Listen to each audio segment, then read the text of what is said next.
2018 সালে 25 লক্ষ টাকা দিয়ে প্রধান হয়েছি, এবার বেশি টাকা দিতে পারিনি বলে টিকিট পাইনি। ভাঙড়ের কোচপুকুর এলাকায় তৃণমূল কংগ্রেসের কর্মী সভা থেকে এমনই মন্তব্য করলেন ভাঙড় 2 নম্বর ব্লকের ভূগোলী 2 নম্বর গ্রাম পঞ্চায়েতের প্রাক্তন প্রধান মোদাশ্বের হোসেন। এবার প্রকাশ্যে মঞ্চ থেকে আরাবুলের বিরুদ্ধে ক্ষোভ উগরে দেয় বিতর্কিত এই নেতা। এবারে বেশি দিতে পারিনি, তুমি ঠান্ডা হয়ে বসো। মাল যদি একটু বেশি দেওয়া যেত টাকা তোমার টিকিটটা পাকা পড়তে হতো। আমি আগেই বলেছি পঞ্চায়েতে দাও একটা মাল দাও, এর আগে ভিডিও তো শুনেছো, দেখেছো তো। পঞ্চায়েতে দাও মাল দাও, প্রধানও মাল দাও, উপপ্রধানও মাল দাও, আবার দাঁড়াবার আগে এবারকার টাকার অফারটা অনেকটা বেশি ছিল। আমার আর তোমার পরিস্থিতি ছিল, এবার আর তোমার পরিস্থিতি ছিল না।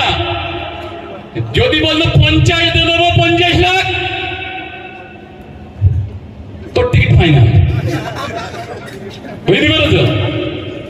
আর যখন 18 সালে 25 লাখ দিচ্ছি তখন প্রধানটা ঠিক ছিল, তখন প্রধানটা ঠিক ছিল। তুমি 26 বছর ধরে একটা অঞ্চলের নেতৃত্ব দিচ্ছি, 16 বছর পঞ্চায়েত চাল গেছে, আমার মতন লোকের তুমি মাইনাস করে দিচ্ছ। তোমার টাকার সাথে সম্পর্ক, তোমার লোকের সাথে সম্পর্ক নেই। একটা মিটিংয়ে ভোগালী টুয়ে যখন ডাক দিত মানতো তার থেকে 10,000 লোক আমরা জমায়েত করে যেতাম যে কোনো মিটিং মিছিলি, ওরে বেচ কেড়ে গেলুম আমি, আমার কর্মীরা বেচ কেড়ে গেল। আমাদের মতো লোকেরকে মাইনাস করা হয়েছে, টাকার রপা ছাড়াও কিছু বোঝে না। তাই এই মালের যাই বলুক না কেন, যাই বলুক না কেন, ওই মালের কথায় কান দিও না।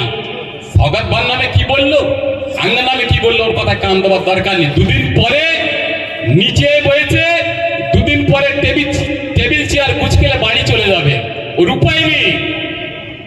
পঞ্চায়েত প্রধান, একটা প্রধানের ক্ষমতা কি? যদি মেম্বার আর সঞ্চালক যদি না থাকে তার প্রধান চালাতে পারবে না। একটা পঞ্চায়েত সমিতির যদি কর্মদক্ষর পঞ্চায়েত সমিতির মেম্বার যদি ইউনাইটেড থাকে, ওর কিচ্ছু করার ক্ষমতা নেই। তার ব্যবস্থা সহগাত ভাই করে দিয়েছে, তার ব্যবস্থা করে দিচ্ছে। তুই ওখানে বসেই থাক, বসেই থাক। দুদিন পরে ওই টেবিল চেয়ার যে গাড়িতে করে এসেছে, ওই গাড়িতে তুলে বাড়ি যেতে হবে। এই হচ্ছে পরিস্থিতি আজকে। শেষ ভাই দেখো, একটু কথা বলি, সকাল ভাই বল শেষ করো।